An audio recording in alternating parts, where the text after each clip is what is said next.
How's it going, guys? Today we're going to talk about glass and our first module in construction technology. Now let's look into what glass is all about. Now, what is a glass? It is a solid supercooled liquid which is recognized by its transparency and brittleness. It is an amorphous mixture of silicates of sodium, potassium, and calcium. It fuses well at high temperatures so as to reduce its melting point. We add sodium or potassium carbonates also not only to reduce its melting point as well as to impact the viscosity and to impact or impart more durability into the glass. Lead oxide or lime is added to it. Now let's look into the properties of glass. The first thing we see in glass is that we know it's brittle. It can be transparent or translucent, that is, it can be really clear or not so clear, and it can be hard depending upon the constant material that you use.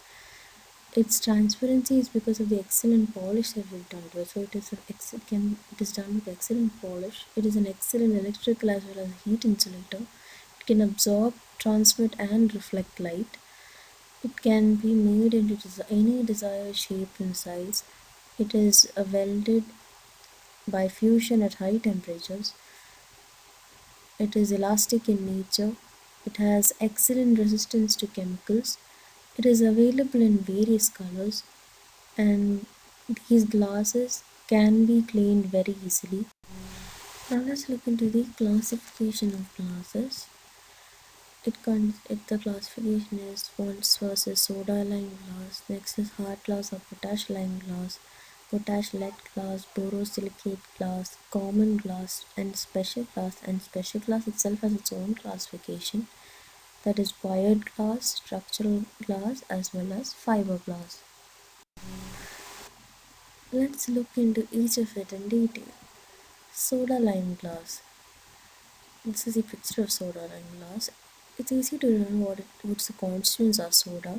That can be starting with sodium and lime, calcium, glass with silicate. So it consists of sodium silicate and calcium silicate.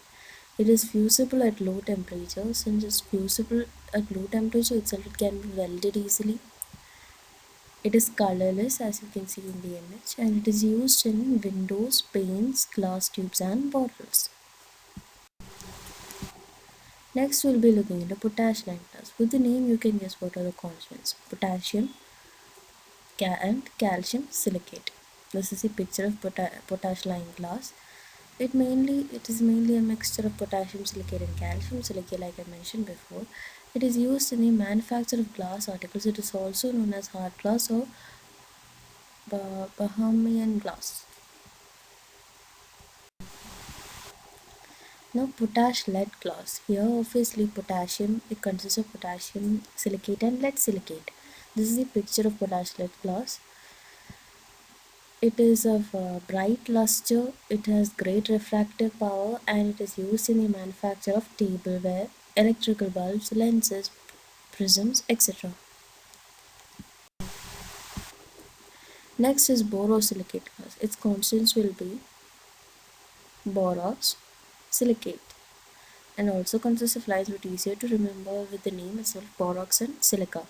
This is a picture of borosilicate glass. It is obtained from the fusion of a mixture of silica and borax, like I mentioned before, as well as lime and other constituents, etc. It can withstand high temperatures. It is used in the manufacture of laboratory equipments as well as cooking utensils. Next is our common glass. This is the image of our common glass. It is a mixture of sodium silicate, calcium silicate, and iron silicate. It is mainly used in the manufacture of medicine bottles. Now next is wired glass. That is the classification of special glass. First one is wired glass. This is the image of wired glass. It is a plate and sheet glass in which steel wires or meshes embedded during the rolling process. Steel is used as a reinforcement here. It is used for skylights, high-class roofing works, as well as flooring works, and for fireproof doors, etc. Next is structural glass. This is what a structural glass looks like. They take the form of square blocks, tiles, or lenses. It is hollow, light, and transparent. It is used for partition walls, and it is also used for heat and sound insulation walls.